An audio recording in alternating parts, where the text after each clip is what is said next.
जय हिंद दोस्तों, नमस्कार। कैसे हैं आप लोग।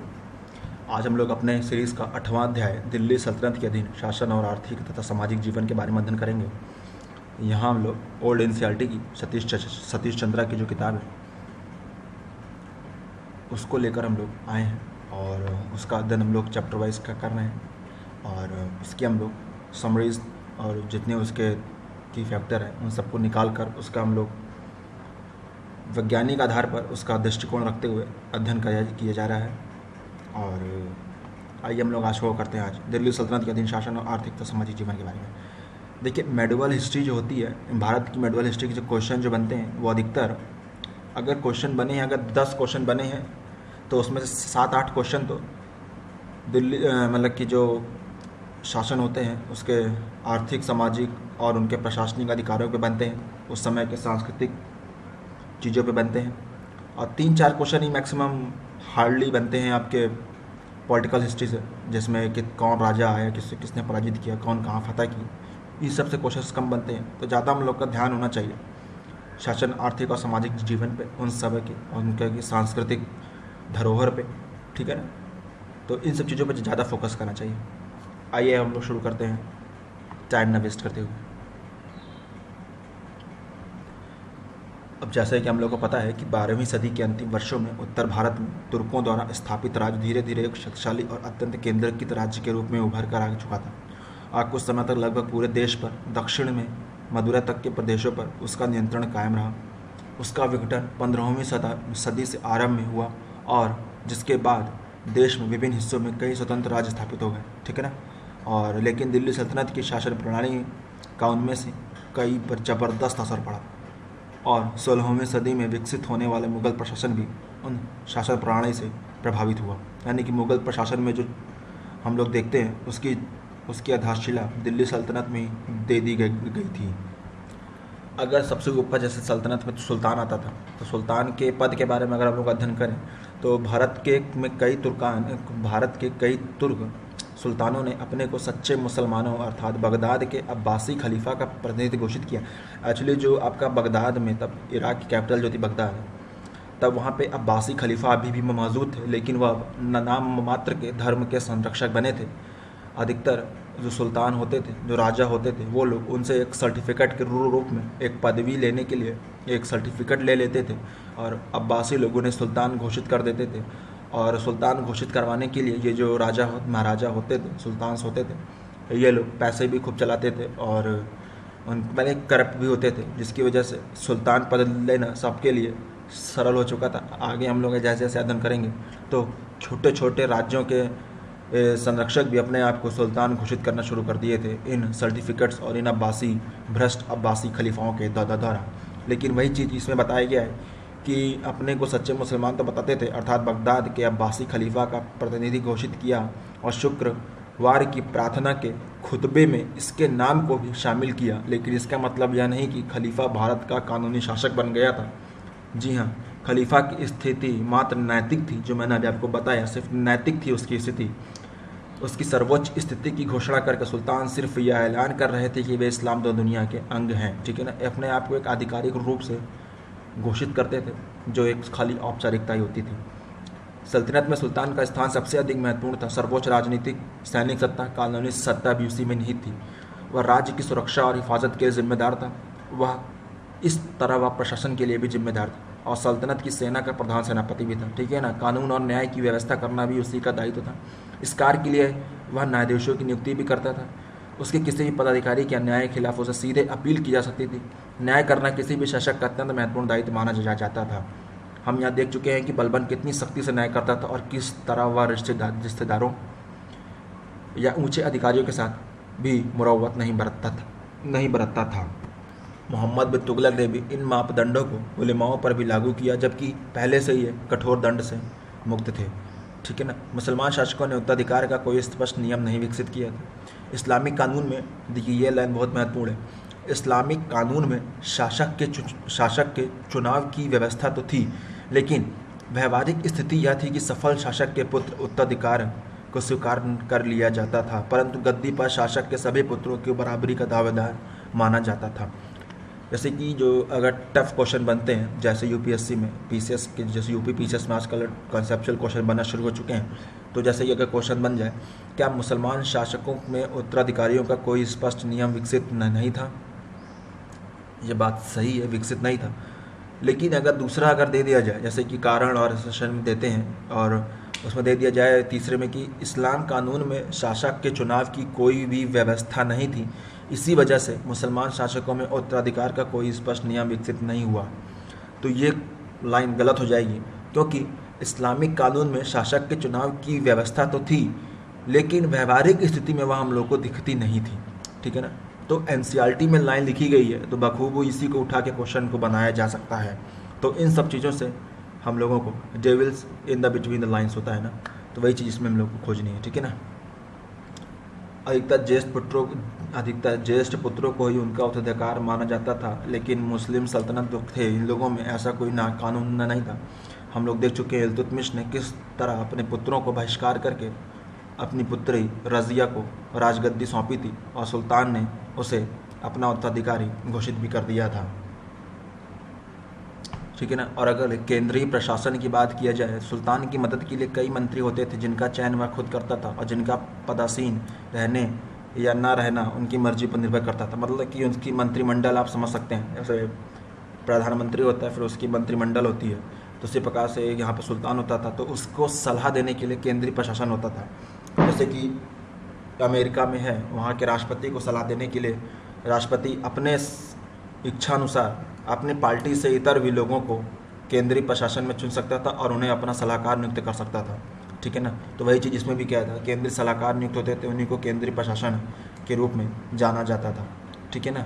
है ना? और प्रशासन में सबसे महत्वपूर्ण व्यक्ति वज़ीर होता था। वह वज़ीर मतलब कि आज के प्रधानमंत्री से आप सोच सकते हैं, जैसे राष्ट्रपति होता है, फिर प्रधानमंत्री होता है, मेन शासक राष्ट्रपति होता है, फिर प्रधानमंत्री उसकी सलाह पर कार्य करता है, तो उसी को वज़ीर समझ लीजिए। ठीक है ना? वज़ीर सबसे बढ़कर राजस्व के मामलों का विशेषज्ञ माना जाने लगा।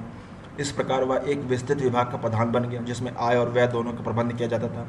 मोहम्मद बिन तुगलक ने राजस्व विभाग के संगठन की ओर खास ध्यान दिया था। उसके वज़ीर ख्वाजा जहाँ का बहुत आदर था।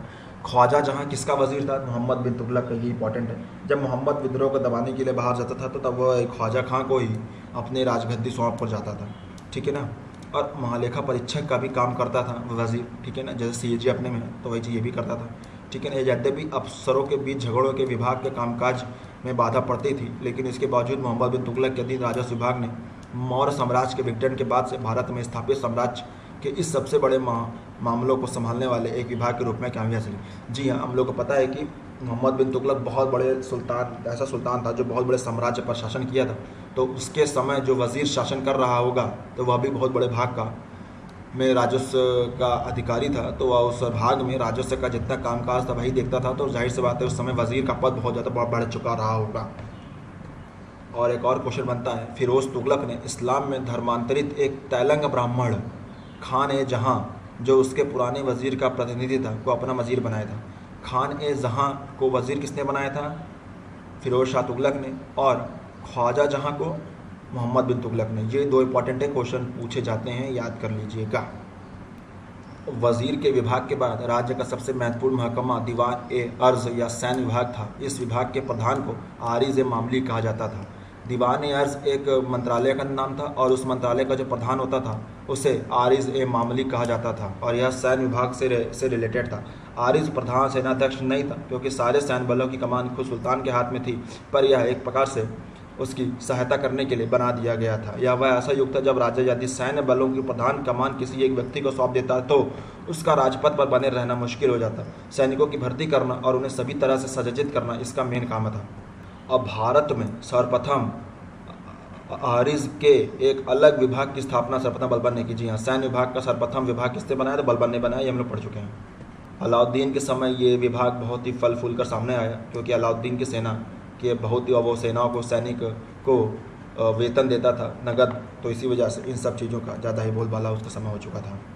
जिससे कि पता है कि गांव के सबसे महत्वपूर्ण लोग खूत यानी कि भूस्वामी और मुकद्दम यानी कि मुखिया थे। हमें गांव के पटवारी के बारे में भी जानकारी प्राप्त होती है, लेकिन यह मालूम नहीं है कि गांव की व्यवस्था ठीक कैसे किस प्रकार की जाती थी। ठीक है ना। और जब तक उसे देव राजस्व अदा करता रहता था तब तक उसके मामलों में शायद हस्तक्षेप किया जाता रहा होगा। तब हम लोग आरंभ आगे के स्थानीय प्रश्न के बारे में अगले वीडियो में पढ़ेंगे। तब तक के लिए कैसे दोस्तों, आज हम लोग पढ़ेंगे आर्थिक और सामाजिक जीवन के बारे में सल्तनत कालीन के। ओके, दिल्ली सल्तनत के अधीन लोगों की आर्थिक अवस्था के संबंध में हमें बहुत कम जानकारी है। समकालीन इतिहासकारों की रुचि आम लोगों की ज़िंदगी की बजाय दरबार की घटनाओं से अधिक थी, लेकिन उनमें कभी कभी चीज़ों की कीमतों के बारे में जानकारी अवश्य मिलती है। ठीक है ना। कहते हैं कि जो इसमें जो यात्री आए, निवासी थे, जो इतिहासकार थे, वो लोग सुल्तान के इर्द गिर्द ही और सॉरी राज परिवार के ही बारे में अपने किताबों में ज़्यादा लिखा करते थे। तो उन्होंने जो वो कहते हैं कि गरीबों और जो सामान्य लोग थे उनसे रिलेटेड इतिहास उन्होंने कुछ नहीं लिखा है, तो इसलिए हम लोग को ज़्यादा साक्ष्य नहीं मिले हैं। लेकिन तब भी उनके द्वारा जो लिखित मिले हैं उसमें कुछ उन्होंने उस समय के सामाजिक और आर्थिक जीवन के बारे में वर्णन किया है। उसी के आधार पर हम लोग इतिहास का अध्ययन करते हैं। तो आइए उस समय के सल्तनत कालीन आर्थिक और सामाजिक जीवन के बारे में अध्ययन करते हैं, शुरू करते हैं। उत्तरी अफ्रीका में ट्यूनीशिया का निवासी इब्न बतूता 14वीं सदी में भारत आया और वह मोहम्मद बिन तुगलक के समकालीन था और वह 8 वर्षों तक मोहम्मद बिन तुगलक के दरबार में रहा था। ठीक है ना। उसने पूरे देश की यात्रा की और वह भारत की उपजों के बारे में काफ़ी दिलचस्प विवरण छोड़कर गया है। उस इन उपजों में फल फूल और जड़ी बूटियाँ भी शामिल है ना। और इस समय की सड़कों की अवस्था के बारे में भी जानकारी मिलती है। ठीक है ना। और इन यात्रियों ने जिन खाद्यान्नों तथा अन्य फसलों और फल फूलों का उल्लेख किया है उनमें हम परिचित हैं। इब्न बतूता कहता है कि भारत की मिट्टी इतनी उपजाऊ है कि साल में 2-2 बार फसलें उगाई जाती हैं। चावल की तो 3-3 फसलें पैदा की जाती थी। हमें लग रहा है ये पंजाब साइड ज़्यादा गया है, बंगाल साइड ज़्यादा गया है। इस वजह से इससे पता चलता है कि मोहम्मद बिन तुगलक के समय बंगाल तक के क्षेत्रों का अधिकार हो चुका था। ठीक है ना। तभी इब्न बतूता वहाँ पे सफ़र करके आया था। ठीक है ना। इन सब चीज़ों से ये भी हम लोग को पता चलता है कि राजा का एक्सपेंड कहाँ तक था, है ना। उनके अनुसार अलसी गन्ना और कपास भी पैदा की जाती थी। ये फसलें ग्रामोद्योग के आधार पर काम करती थी। ये उद्योग थे कोल्हू से तेल पेरना, गुड़ बनाना, बुनाई करना आदि। ओके, कहने का सेंस ये है कि मोहम्मद बिन तुगलक के समकालीन ये जो आया था इब्न बतूता, इसका मतलब ये है कि इस समय गाँव की जो अर्थव्यवस्था थी वह अच्छी खासी चल रही थी और गांव वाले आपस में जो कुटीर उद्योग वाले जो वस्तुएं होते हैं उनके निर्माण में कार्यरत थे और यहाँ के कारीगर बड़े उत्तम थे। ठीक है ना। खेती बड़ी अच्छी होती थी। कुल मिला के गाँव का प्रशासन, गाँव में सामाजिक स्थिति सामान्य थी। किसान और ग्रामीण भद्रजन के बारे में अगर बात करें तो पहले की ही देश की आबादी में ज़्यादातर लोग किसानी थे। ठीक है ना। वे कड़ी मेहनत करते थे और किसी तरह अपने गुजारे के लायक कमाते रहे। ठीक है ना। देश के विभिन्न भागों में आए दिन अकाल पड़ते रहते थे। ठीक है ना। अकाल पड़ते थे जिसे फिरोज शाह तुगलक ने नहर बना के उसका जीर्णोद्धार कराने का प्रयत्न भी किया और अधिकतर युद्ध भी होते थे। जब युद्ध होते थे तो उसका अधिकतर नुकसान जो है किसानों की होता था। कभी खेतों में चले जाए, घोड़े चल के उनके अनाज खा लें। ठीक है ना। उनके खेतों को रौंद दे, खड़ी फसल गिर जाए। तो ये सब चीज़ों से आप अंदाज़ा लगा सकते हैं जिससे किसानों की मुसीबतों को और अधिक बढ़ गई। वैसे सभी किसान निर्वाह स्तर पर ही नहीं जीते थे, खूंतों और मुकदमों के जीवन स्तर भी अपेक्षाकृत ऊंचा था। अपने जोतों के अलावा उनके पास और भी ज़मीन होती थी जिस पर वे रियायती दरों के राजस्व अदा किया करते थे। कभी कभी तो वे अपने पद का दुरुपयोग करते हुए साधारण किसानों के अपने हिस्सों का भी राजस्व अदा करने को मजबूर कर देते थे। इन लोगों के पास इतने साधन थे कि अपने सवारी के लिए कीमती अरबी और इराकी घोड़े रख सकते थे, नफीस कपड़े पहन सकते थे और उच्च वर्गों के लोगों जैसा व्यवहार कर सकते थे। लेकिन जैसे कि हम लोग पता है कि अलाउद्दीन खिलजी की फिर एंट्री होती है और इन सब करप्ट लोगों के खिलाफ वह ऐसा कानून बनाता है कि ऐसा मजबूर कर दिया कि लोग अपना पर्सनल ही लोन चुकता करें और अपना कर अदा करें और किसी दूसरे का अगर अदा करने को मजबूर करते हैं, अपनी कर को किसी दूसरे के ऊपर चोट करते हैं तो उसके लिए मृत्यु दंड दिया जाने लगा। तो बाद में फिर बरनी बताता ही है कि अलाउद्दीन खिलजी के इस नियम कानून की वजह से ये सब जो मुकद्दम और ये लोग जो खूद लोग थे, ये लोग ऐसे हो गए कि इन लोगों की घर की स्त्रियां दूसरे के घर जाकर रसोइयाँ का काम करना शुरू कर चुकी थी। इस प्रकार की गरीबी आ गई थी, बरनी का लिखता है। तो अलाउद्दीन खिलजी के आने से आर्थिक और सामाजिक स्थिति में ऐसा बदलाव भी हुआ था। ठीक है ना। जीवन स्तर का उपभोग करने वाला एक वर्ग रायों या स्वायत्त हिंदुओं राजाओं का भी था। इनमें से बहुत से लोग अपनी पुरानी मिल्कियों को कायम करने में कामयाब रहे। हिंदू रायों के बलबन के दरबार में हाजिर होने के कई उल्लेख भी मिलते हैं। इसमें संदेह की गुंजाइश नहीं कि दिल्ली के सुल्तान के प्रत्यक्ष नियंत्रण वाले क्षेत्रों में भी ये हिंदू राय काफ़ी शक्तिशाली बने रहे होंगे। ठीक है ना, तो रायों का भी उस समय बोलबाला था, हिंदुओं का भी। और इस समय के व्यापार उद्योग और व्यापारी के बारे में अगर बात किया जाए तो जब दिल्ली सल्तनत सुदृढ़ आधार पर स्थित हो गई और संचार की बेहतर सुविधाएं कायम हो गई एवं चांदी के टंके और तांबे के दिरहम, देखिए चांदी के टंके जो चांदी के होते थे, दिरहम तांबे के होते थे। इसी तरह वन लाइनर क्वेश्चन निकालने पड़ते हैं, ओके, पर आधारित एक ठोस मुद्रा प्रणाली स्थापित हो गई थी जो देश में व्यापक का भी निश्चित तो स्थापित हो गई थी, तो इससे देश में व्यापक व्यापार का भी निश्चित विकास हुआ। जी सही बात है। इसके साथ ही शहरों और शहरी जीवन की भी अभिवृद्धि हुई। इब्न बतूता ने दिल्ली को इस्लामी दुनिया से के पूर्वी हिस्सों का सबसे बड़ा नगर कहा है।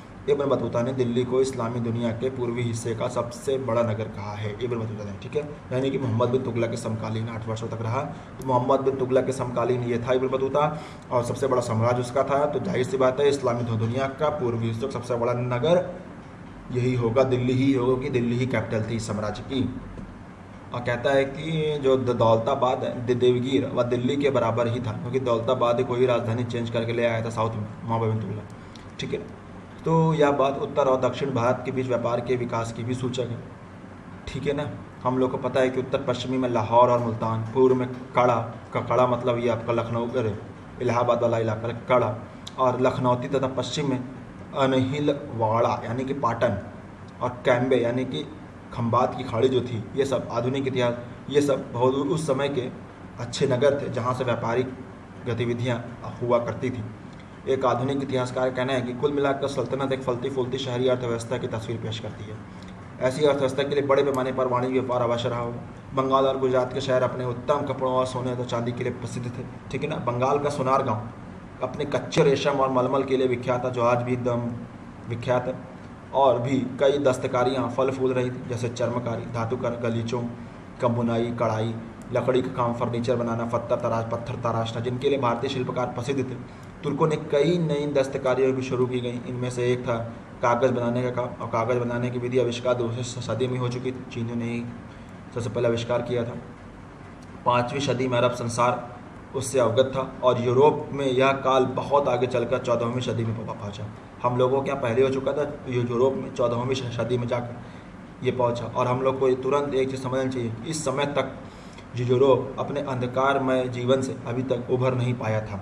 ठीक है ना, जो उसका रोमन साम्राज्य था उसके पतन के बाद अभी तक वह उभर नहीं पाया था। और ये उभरता कब है, जब वहाँ के जो नाविक थे, जो आपके स्पेन और पुर्तगाल के, उन लोगों ने जब नौका की लोगों को नई दुनिया खोजने के लिए भेजना शुरू नहीं किए, तब तक उनके यहाँ पुनर्जागरण नहीं हुआ था। ठीक है ना, चरखे का चलन होने लगा इस समय। ठीक है ना, आधुनिकी की सहायता से कपास को तेजी से और ज़्यादा अच्छी तरह से साफ किया जा सकता था। ठीक है, लेकिन इसमें कोई संदेह नहीं, सबसे महत्वपूर्ण भारतीय कारीगरों की कुशलता थी। लाल सागर और फारस की खाड़ी के आसपास के देशों के साथ होने वाले व्यापार में भारतीय कपड़े की धाक पहले जम चुकी थी। इस काल में उत्तम कोटि का भारतीय वस्त्र चीन को भी भेजा जाने लगा। चीन से हम लोग कच्चे रेशम मंगवाते थे, और यहाँ से उसको हम लोग धुनकी से अलग करके और बाकायदा कपास को तेज़ी से अलग करके हम लोग वस्त्र बनाकर निर्यात भी करते थे। ठीक है ना, जल और थल दोनों मार्ग से चलने वाला भारत का व्यापार सचमुच एक अंतर्राष्ट्रीय उद्यम था। भारत के तमिल और गुजराती व्यापारियों को, जिनमें हिंदू और मुसलमान दोनों शामिल थे, इस मार्ग से होने वाले व्यापार के क्षेत्र से उखाड़ नहीं पाए थे। जितने भी ये आपके अरब के व्यापारी थे वहाँ पे, उनके साथ जो हिंदू थे वो लोग भी व्यापार अच्छे से करते थे। ठीक है ना, तटवर्ती व्यापार तथा तटवर्ती बंदरगाहों और उत्तर भारत के बीच होने वाले व्यापार मारवाड़ियों और गुजरातियों के हाथों में ही थे, जिनमें से बहुत सारे लोग जैन भी थे। ठीक है ना, और जो बोहरा मुसलमानों के जो बोहरा व्यापारी थे वो भी इसमें हिस्सेदार थे। और आज भी बोहरा व्यापारी हम लोगों को गुजरात के तट पर ही मिलेंगे, क्योंकि वो लोग व्यापार करने में तब से अभी भी व्यापारी ही हैं। और बोहरा समाज जो है वह गुजरात के तट में ही, तट के आसपास ही पाया जाता है। इसी वजह से उसका कारण देखिए इतिहास में हम लोग को देखने को मिलता है। इसीलिए इतिहास पढ़ना बहुत ज़रूरी है अगर हम लोग को आधुनिक स्थिति के बारे में अच्छे से ज्ञान प्राप्त करना है तो। जय हिंद दोस्तों, नमस्कार। हम लोग का नेक्स्ट टॉपिक है अध्याय 8 का, सुल्तान और अमीर। इस समय के सुल्तान और अमीर के बीच के संबंध क्या थे, और अमीरों और सुल्तानों के रहन सहन और उसमें क्या समानता थी, अंतर और समानता उनके सबके बारे में, और दोनों का एक दूसरे के प्रति क्या क्या योगदान था उसके बारे में अध्ययन करेंगे। सुल्तान और उसके प्रमुख अमीरों का जीवन स्तर ऐसा था जिसकी तुलना उस काल की दुनिया के उच्चतम जीवन स्तर से अर्थात पश्चिम और मध्य एशिया की इस्लाम की दुनिया के जीवन स्तर से की जा सकती थी। ठीक है, मतलब कि पूरा ऐशो आराम वाली ज़िंदगी थी। यूरोप अब भी अपने पिछड़ेपन के दलदल से निकलने की कोशिश कर रहा था, लेकिन इस्लामी दुनिया की समृद्धि और संपत्ति विस्मय हो चुकी थी। उसने एक ऐसे स्तर स्थापित किया जिसका अनुकरण करने का प्रयत्न हर देश में किया जाता था। हिंदू शासकों की तरह ही लगभग प्रत्येक सुल्तान अपने लिए एक नया राजमहल बनवाता था। बलबन का दरबार हम लोग देख ही चुके हैं, बड़ा भड़कीला होता था, उसे लाल महल के नाम से की संज्ञा दी गई थी। उसकी रचना इस तरह की गई थी जिससे देखने वाले के मन में भय और विस्मय का भाव जगे, और ये सब महल वहल को इस वजह से इतना भव्य और इतना सुंदर और अलंकृत बनाया जाता था ताकि उनके राज्य में रहने वाली जनता को अपने राजा और अपने साम्राज्य और अपने समाज के ऊपर गर्व महसूस हो और वह लोगों को बता सके कि मैं इस राज्य का निवासी हूँ। तो ये भी एक तरीका होता था कि अपने आप को भव्यता प्रदर्शित करना और राष्ट्रवाद की भावना को उत्पन्न करवाना अपनी जनता में। ठीक है ना, उसके पीछे ये कारण होते थे। मोहम्मद तुगलक के राजमहल का वर्णन इब्न बतूता ने किया ही है कि उस समय पूरे विश्व में उससे अच्छा महल किसी के पास नहीं था। ठीक है ना। मोहम्मद बिन तुगलक अपने अमीरों को हर साल 2 नई पोशाकें दिया करता था, एक सर्दी के लिए और एक गर्मी के लिए। ठीक है, मखमल, दमस्क या ऊनी की बनी होती थी जो, और जरी की कीमती सुंदर काम किए होते थे उन पर निश्चय ही बहुत बड़े रकमें खर्च की जाती होंगी।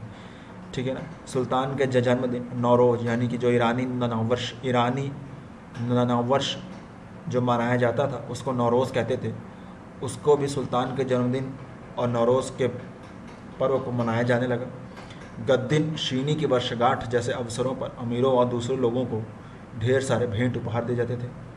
हमने ऊपर शाही कारखानों का जिक्र किया है। ये कारखाने सुल्तान की सारी ज़रूरतें पूरी करते थे, रेशम, सोने, चांदी आदि की बेशकीमती चीज़ें बनाते थे। ठीक है ना। और चुनिंदा दुर्बल भंडारों का भी काम करते थे। फिरोज शाह तुगलक ने कारखानों के अधीक्षकों को आदेश दिया था कि उन्हें नफासत के साथ बनी उत्तम कोटि की चीज़ें चाहे जहाँ और जिस दाम पर मिले खरीद लें। कहा जाता है कि वह एक बार सुल्तान को एक ही जोड़े जूते के लिए 70,000 टंके की भारी कीमत चुकानी पड़ी थी। इस लेवल की ये लोग आरामदायी करते थे और ऐशो आराम ज़िंदगी जीते थे। शाही इस्तेमाल को ज़्यादातर चीज़ों पर सोने, चांदी और ज़वाराती काम किए होते थे। ये कारखाने शाही हरम में भी यूज़ होते थे।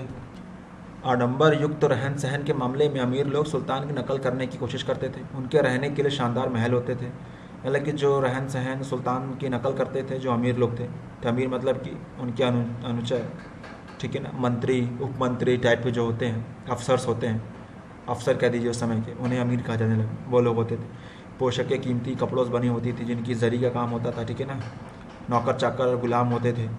ओके ना। लेकिन कुछ अमीर लोग कलाकारों और विद्वानों की आर्थिक सहायता भी करते थे। अलाउद्दीन ने अमीरों की सख्ती से दमन किया, लेकिन उसके उत्तराधिकारियों के शासनकाल में उनकी शान शौकत फिर आ गई। जैसे मैंने कहा, फिरोज शाह तुगलक ने फिर से अमीरों को उनको रहन सहन और उनके राजकाज फिर से लौटा दिए जो अलाउद्दीन खिलजी ने मना किए थे।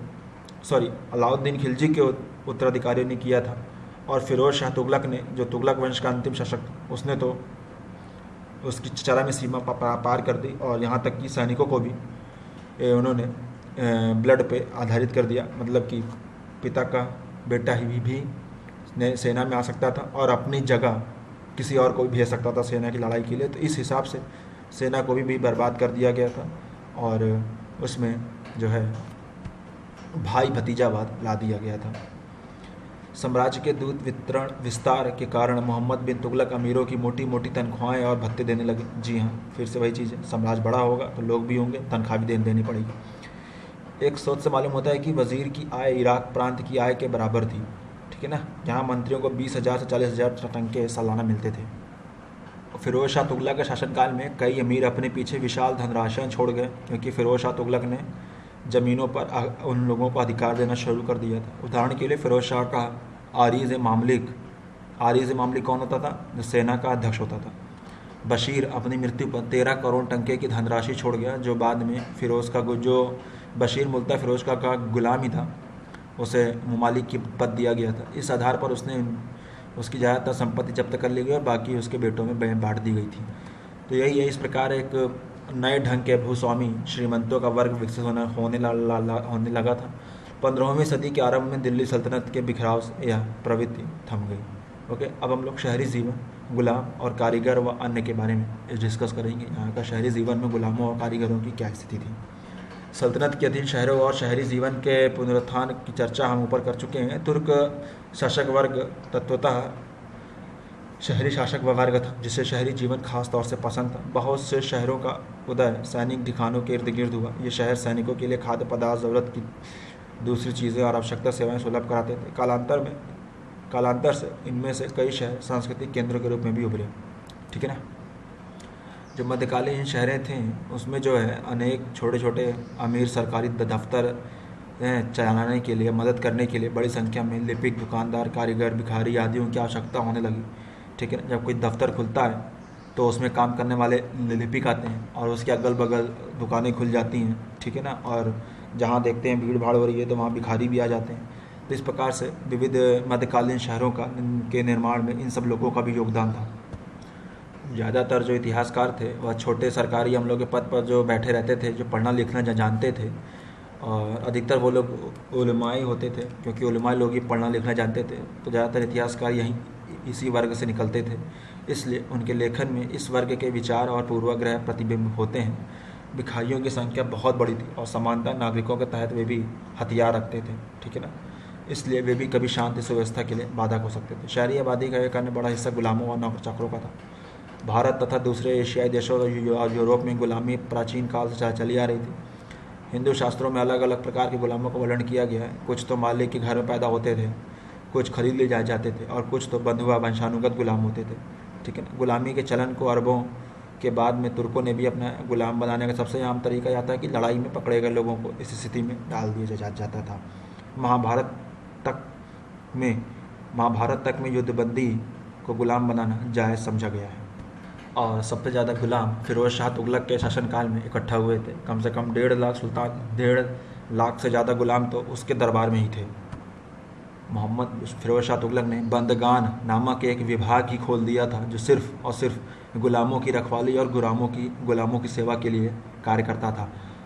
बंदगान विभाग जो था वह फिरोज शाह तुगलक ने गुलामों के लिए ही बनाया था। ओके, ये क्वेश्चन आता है, इसको ध्यान रखिएगा। सल्तनत काल में शहरी आबादी को खाने पीने की चीज़ें आमतौर पर सस्ती मिल जाती थी। अलाउद्दीन खिलजी के शासनकाल में खाद्य पदार्थों की कीमतों का जिक्र हम कर चुके हैं। उनके समय 1 मन यानी कि 15 किलोग्राम गेहूं की कीमत 7.5 जीतल थी, है ना। इतने ही जौ की 4 जीतल और चावल की किस्म निश्चित कर दी गई थी, जिसकी वजह से जनता को एक निश्चित दाम पर अनाज मिल जाते थे और सस्ते सामान मिल जाते थे। मोहम्मद बिन तुगलक के शासनकाल में कीमतों में वृद्धि हुई, लेकिन फिरोज शाह तुगलक में फिर से दामें कम हो गए, क्योंकि फिरोज शाह तुगलक ने कृषि के विस्तार में बहुत ही अच्छे काम किए थे। इस प्रकार जान सकते हैं कि सल्तनत काल में भिखारी भी थे जो भीख मांगते थे, लिपिकार भी थे जो तनख्वाह पर काम करते थे, और अमीर भी थे जैसे अफसर टाइप के, जो राजा के तुल्य सुल्तान के समक्ष अपने आप को भी सुल्तान ही समझते थे लोगों के साथ। तो ये था। और इनके उलेमा भी थे जो धार्मिक कृत्य करते थे। और फिरोज शाह तुगलक शासनकाल में उलमाओं का मानदान भी बढ़ गया था और सुल्तान था ही। तो इस प्रकार से आप देख सकते हैं कि सल्तनत कालीन समाज और सामाजिक व्यवस्था में सभी प्रकार के लोग रहते थे। इसीलिए इस प्रकार मध्यकालीन समाज ज़बरदस्त असमानताओं का समाज कहा जा सकता है। यह बात हिंदुओं से भी ज़्यादा मुस्लिम समाज में दिखाई देती थी। ठीक है ना। इसका कारण यह था कि हिंदू प्रधानता गाँवों में ज़्यादा रहती थी, और गाँवों में ज़्यादा रहती थी, इस वजह से उनके में कम असमानता दिखती है, और शहरी इलाकों में ज़्यादा असमानता दिखती है। और आज भी हम लोग शहर में ज़्यादा असमानता देखते हैं, गाँव में उतनी असमानता नहीं देखते अगर कंपेयर किया जाए शहरों से। तो वही चीज़ वहाँ पे थी। तो इसीलिए मुसलमानों शहर में रहते थे, इसी वजह से उनमें ज़्यादा असमानता दिखती है। भिखारी भी हैं और अमीर लोग भी हैं, सभी लोग शहर में रहते हैं, तो असमानता जाहिर सी बात दिखेगी। ठीक है ना। अब हम लोग नेक्स्ट वीडियो में जातीय तथा सामाजिक रीति रिवाज के बारे में अध्ययन करेंगे सल्तनत कालीन। Thank you very much. जय हिंद दोस्तों, नमस्कार। जाति तथा सामाजिक रीति रिवाज के बारे में अगर अध्ययन करें सल्तनत कालीन चैप्टर 8 के बारे में, तो इस काल में हिंदू समाज की संरचना में कोई परिवर्तन नहीं हुआ। इस काल की स्मृतिकार पूर्वज ब्राह्मणों को ऊंचे स्थान देते रहे। यद्यपि उन्होंने इस वर्ग के अयोग्य सदस्यों की तीव्र निंदा भी की गई थी। एक विचारधारा के अनुसार ब्राह्मणों को न केवल कठिन समय में बल्कि समान दौर में भी खेती बाड़ी करने की इजाज़त थी, क्योंकि यज्ञादि में पौरोहित करने से कलयुग में गुजारे के लायक आमदनी नहीं हो पाती थी। ठीक है ना, अब उतना यज्ञ करने में ज़्यादा आमदनी नहीं होती थी, इसी वजह से उनको कृषि करने के लिए भी बाध्य होना पड़ा, और इसी को फिर स्मृति कानून ने भी आज्ञा दे दी। ओके, स्मृतियों में इस बात पर जोर दिया जाता रहा कि दुष्टों को दंडित करना और नेक लोगों की भलाई करना क्षत्रियों का कर्तव्य है। लोगों की रक्षा करने के निमित्त शस्त्र धारण करना केवल उन्हीं का धर्म है। शूद्रों के कर्तव्यों और पेशों के बारे में इस काल में भी कमोबेश वही बातें कही गई जो पहले कही गई थी। ठीक है ना, और बात की जाए, शूद्रों द्वारा वेद पाठ पर विरोध अब भी लगा रहा, लेकिन पुराणों के श्रवण पर ऐसी कोई रोक नहीं थी। कुछ स्मृतिकारों का तो कहना है कि केवल शूद्र का भोजन ग्रहण करने बल्कि उनके साथ घर पर ही रहने और एक ही साथ खाट पर बैठने से विद्वान शूद्रों से धर्मोपदेश प्राप्त करने से भी बचना चाहिए। ठीक है ना, मतलब कि पूरा छुआछूत वाली चीज़ आज थी, इसे अतिवादी दृष्टि माना जा सकता है। बिल्कुल सही बात है, इसमें कोई दो टूक, इसमें कोई जस्टिफिकेशन करने की भी ज़रूरत नहीं है। परंतु 4 वर्णों से बाहर के लोगों और चंडालों के साथ मिलने जुलने पर सबसे कड़े निषेध लगाए गए।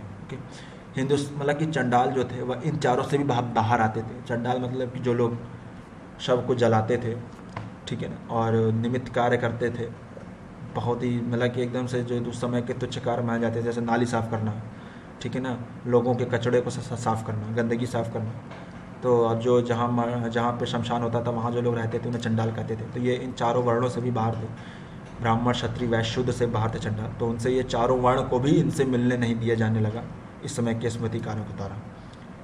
हिंदू समाज में स्त्रियों की स्थिति में कोई परिवर्तन नहीं हुआ। कम उम्र में लड़कियों के विवाह और पति के प्रति पत्नी की सेवा और निष्ठा का विधान करने वाले पुराने नियम यथावत कायम रहे।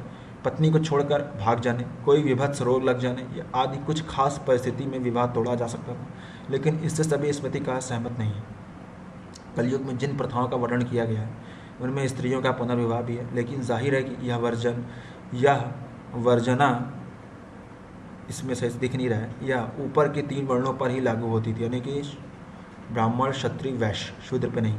जहाँ तक सती प्रथा का संबंध है तो कुछ विविध निर्माता इसकी ज़बरदस्त हिमायत करते हैं, लेकिन कुछ इसके साथ कुछ एक शर्तें जोड़ देते हैं। कई विदेश यात्री ने देश के कई क्षेत्रों में इस प्रथा का चलन का उल्लेख भी किया। इब्न बतूता ने ढोल बाजों और कर्णभेदी स्वर के बीच अपने पति की चिता पर पत्नी के जल मरने के दृश्य का वर्णन भी किया। उसके अनुसार सती होने के लिए सुल्तान से अनुमति लेनी पड़ती थी। ये बहुत बड़ी लाइन है, इसको देख रहिएगा। सल्तनत काल में सुल्तान से अनुमति भी लेनी पड़ती थी।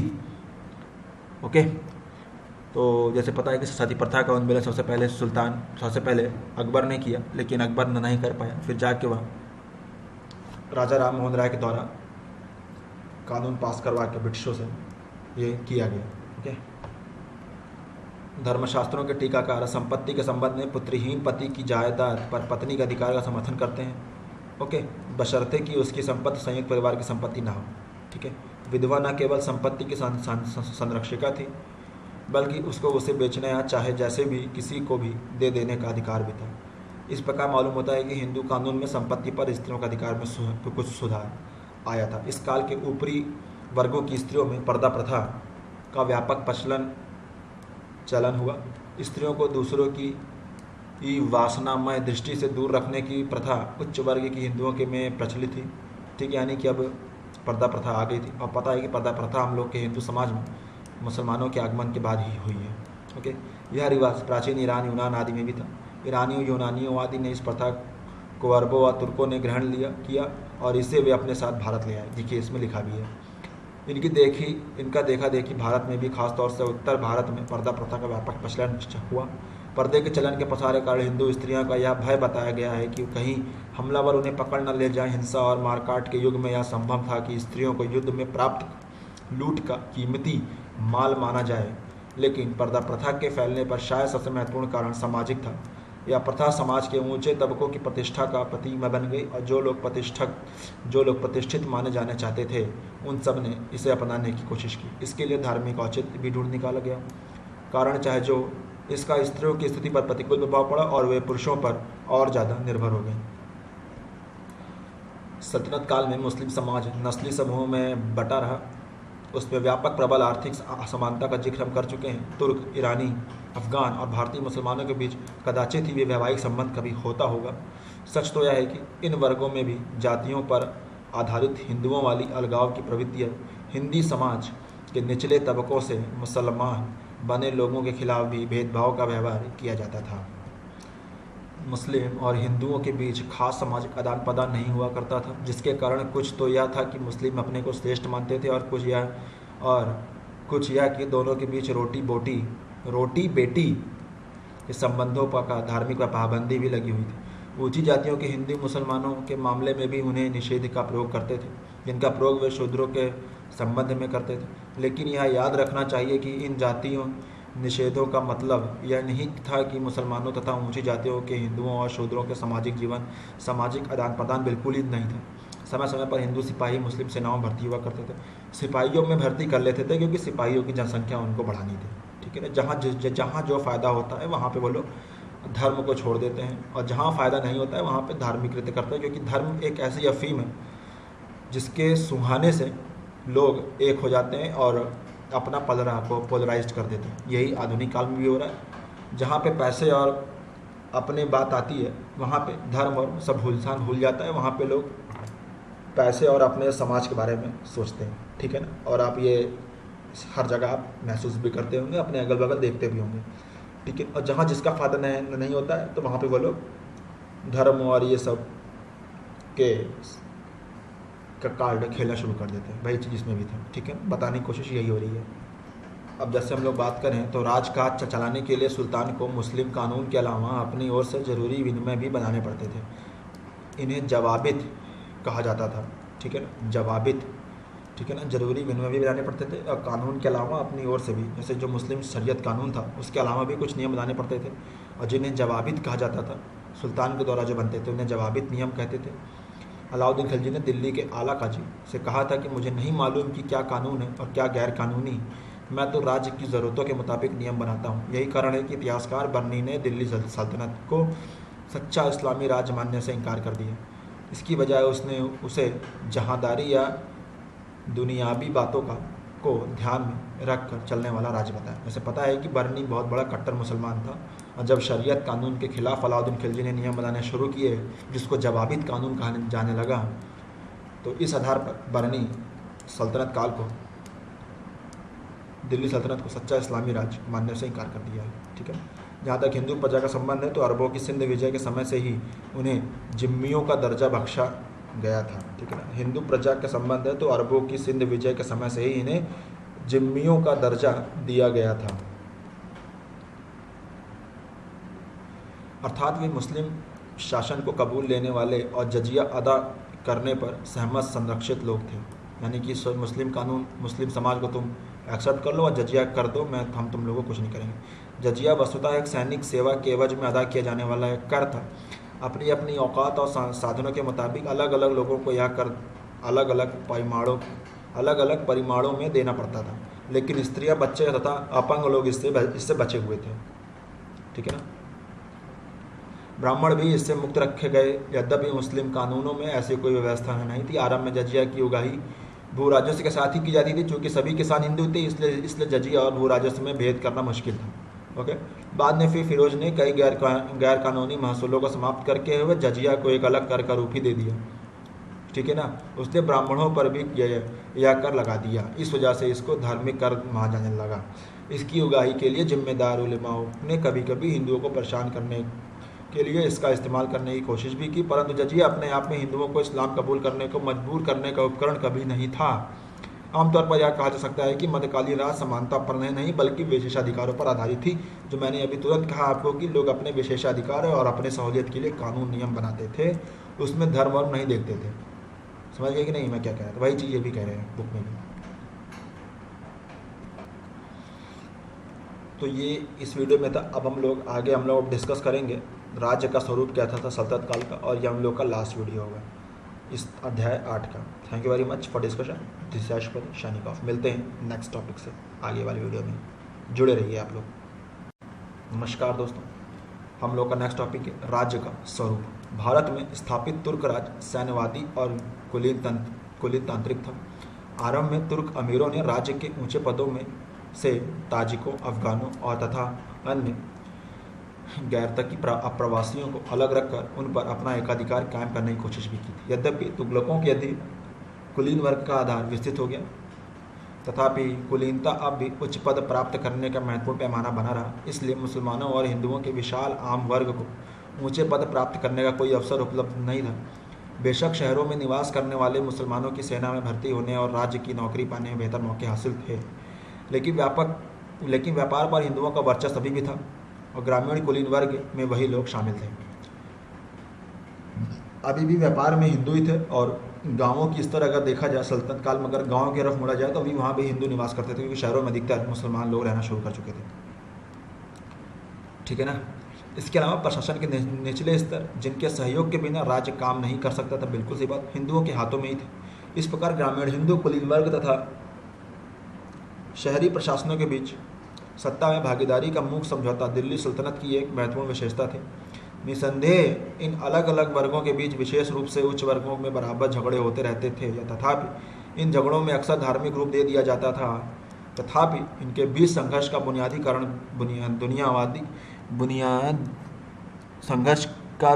कारण दुनियावी था, जैसे सत्ता या ज़मीन के लिए संघर्ष या ज़मीन से की पैदावार। देखिए, कहने का मतलब ये है कि जो ये इनके जो हिंदू गांव थे इनके, और यहाँ का मुखिया एक हिंदू हुआ करता था, क्योंकि नीचे जब हिंदू हैं तो उनके पास शासन, उन पे अधिकार रखना है हिंदुओं का ही होता था, जैसे गांव प्रधान टाइप के होते थे। तो उन लोगों के बीच में भी अधिकतर युद्ध होते थे, अलग की बहस होती थी। तो जैसे ज़मीन का विवाद हो गया, पेड़ का विवाद हो गया, ठीक है ना, ये सब चीज़ें हुआ करती थी जो आधुनिक काल में हम लोग देखते हैं, उसी के बारे में ये लोग बता रहे हैं। और कुछ धार्मिक रंग भी दे दिया जाता था उस सबको, ठीक है ना। वर्गों का भी संघर्ष मान लिया सकते हैं, ब्राह्मण, क्षत्रिय, वैश्य, शूद्र वाला। तो यही सब बातें यहाँ पे ये बताई जा रही है, ठीक है ना। इन उद्देश्यों से मुसलमान आपस में भी झगड़ते रहे, यानी कि ये मुसलमानों में भी यही सब चीज़ होता रहता था इस समय के समाज में, इन समय के राज्य जो था इसमें, ठीक है। औपचारिक दृष्टि से देखें तो राज्य इस्लामी था। इसका मतलब यह था कि सुल्तान इस्लामी कानून का कि खुला उल्लंघन की इजाज़त तो नहीं दे सकते थे, और उलेमाओं को राज्य के लाभदायक पदों पर नियुक्त करते थे, एवं उनमें से बहुतों को राजस्व मुक्त भूमि दान में देते थे। तथापि सुल्तान उलेमाओं को राज्य की नीति निर्धारित करने की छूट नहीं देते थे। हमें ऐसी जानकारी मिलती है कि इल्तुतमिश के दल ने सुल्तान के पास जाकर अर्ज किया कि वह मुसलमान कानून पर सख्ती से अमल करे और हिंदुओं के सामने इस्लाम या मृत्यु में से किसी एक को चुनने को विकल्प रखे। सुल्तान की ओर से वजीर ने उन्हें उत्तर दिया कि यह अव्यावहारिक और अराजनीतिक होगा, क्योंकि मुसलमानों की संख्या यहाँ दाल में नमक के बराबर है। बिल्कुल सही है, अगर आप जनसंख्या में कम हैं तो आपको बहुसंख्यकों की सुननी पड़ेगी और आप उनके ऊपर अपना रौब नहीं जमा सकते हैं, ठीक है। ये इल्तुतमिश का समझ में थी, तो वही चीज़ इस किताब में लिखी है कि जरूरी नहीं है कि इस्लामी कानून को फॉलो किया जाए। राज्य का जो सुल्तान होता था वह अपने हिसाब से भी कानून को बदल कर प्रदर्शित करता था और अपने सहूलियत के अनुसार ही नियम कानून बनाता था, ठीक है ना, जिसको जवाबित कहा जाता था। हम लोग अगले वीडियो में पढ़ चुके हैं जवाबित। राजकाज चलाने के लिए सुल्तान को मुस्लिम कानून के अलावा अपनी ओर से ज़रूरी विनिमय भी बनाने पड़ते थे, जिन्हें जवाबित कहा जाता था। मैंने साफ साफ बोला, इसमें देखिए लिखा भी है। और इस समय कहीं कहीं धार्मिक स्वतंत्रता का भी हम लोग धार्मिक स्वतंत्रता की बात होती है, और इसका जायज़ा ले सकते हैं कि दिल्ली सल्तनत के अधीन गैर मुसलमानों को कितनी धार्मिक स्वतंत्रता दी गई थी। विजय के आरंभिक दौर में कई नगरों को तहस नहस भी कर दिया गया था। मंदिर आक्रमणकारियों के खास लक्ष्य होते थे, जिसका कुछ कारण तो यह था कि वे अपने लोगों की निगाह में अपने हमलों का औचित्य साबित करना चाहते थे, और कुछ मंदिरों की अकुत संपत्ति पर अधिकार करना होता था। इस काल में कई हिंदू मंदिरों को मस्जिदों में बदल दिया गया। इसका सबसे उल्लेखनीय उदाहरण कुतुब मीनार के निकट कुव्वत उल इस्लाम मस्जिद है, जो पहले विष्णु मंदिर था। कुतुब मीनार के निकट कुव्वत उल इस्लाम मस्जिद है, जो पहले विष्णु मंदिर था। इसे मस्जिद का रूप देने के लिए गर्भगृह को, जिसमें देवी देवताओं की प्रतिमा प्रतिष्ठित, गिरा दिया गया और उसके सामने मेहराब का एक आवरण खड़ा कर दिया गया तथा इन मेहराबों पर कुरान की आयतें उत्कीर्ण कर दी गई, ठीक है ना। और आयतें को घेरने के लिए कई मंदिरों से लाए गए स्तंभों का इस्तेमाल भी किया गया। बाकी अहाते को कमोबेश ज्यों का त्यों छोड़ दिया गया, और कई और जगहों में भी, जैसे अजमेर में, ऐसा ही किया गया। लेकिन जब इस देश में तुर्कों ने अपने पैर जमा लिए तो शीघ्र ही उन्होंने अलग से मस्जिद बनवाना शुरू कर दिया। शुरुआत में क्या था कि आप नए नए आए हैं तो आपको ज़मीन नहीं मिल रही है, आपको मंदिर दिखा, उसका खंडहर खड़ा है, उसको तोड़ा, उसी पे आपने मस्जिद बना दी। तो अब जब आज जब तुर्क लोग बसना शुरू कर दिए, यहाँ पे अपना पैर जमा लिए, अच्छा खासा हो गए, बन गए, तो उन्होंने नई मस्जिद बनाना शुरू किया, बाद में मंदिर को तोड़ना छोड़ दिया। ये बताने की कोशिश इसमें की जा रही है।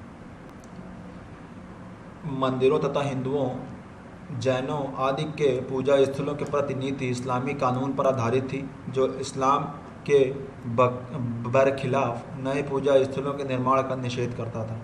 लेकिन शरीयत ने पुराने मंदिरों की मरम्मत की छूट दी, क्योंकि इमारतें हमेशा के लिए कायम नहीं रह सकती। इसका मतलब यह था कि गाँवों में मंदिर बनवाने पर कोई रोक नहीं थी, क्योंकि अब तक वहाँ मुसलमानों की आबादी कायम नहीं हो पाई थी। गाँव में जब हिंदू हैं तो मंदिर गाँव में ही बनाने की अनुमति मिलेगी, जब शहरों में मुसलमान ज़्यादा हैं तो वहाँ मस्जिद बनाने की अनुमति थी, यही इसमें बताई है।